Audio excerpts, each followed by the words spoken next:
આજે વહેલી સવારે આણંદ અને વડોદરા જિલ્લાને જોડતો મુખ્ય બ્રિજ ગંભીરા બ્રિજ જે વર્ષો જૂનો બ્રિજ છે, જેના પરથી ખૂબ મોટા પ્રમાણમાં વાહનોની અવરજવર થાય છે. લોકો આ બ્રિજનો રોજ હજારોની સંખ્યામાં યુવાનો રોજગાર અર્થે આ ઉપયોગ કરીને સામે કાંઠે જાય છે.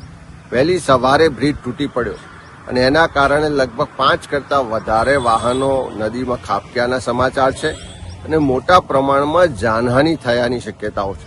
વહેલી સવારે જ કલેક્ટરશ્રી સાથે, એસપી સાથે ને બંને વડોદરા અને આણંદ જિલ્લાના વહીવટીતંત્ર સાથે વાત પણ કરી, બચાવ કામગીરી તાત્કાલિક શરૂ કરવા માટેની રજૂઆત પણ કરી છે.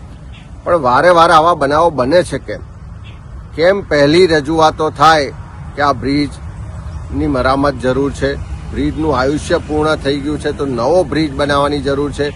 બ્રિજ જો ભયજનક હોય તો એને બંધ કરવો જોઈએ, એની મરામત કરવી જોઈએ.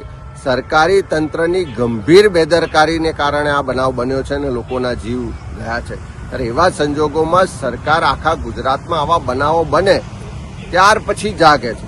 વહેલા કેમ નથી જાગતી? જો વહેલા જાગી હોત તો આ બનાવ ના બન્યો હોત, લોકોના જીવ જવાની જે શક્યતા છે, જીવ ના ગયા હોત. મને જે જાણકારી છે મુજબ મોટા પ્રમાણમાં લોકો નદીમાં ડૂબ્યા છે અને આ જે બનાવ બન્યો એના કારણે આખા વિસ્તારમાં અત્યારે ખૂબ ચિંતાનું વાતાવરણ છે. અમારા બધા જ કાર્યકરો, આગેવાનો, ત્યાં સ્થાનિકો પણ મદદમાં છે.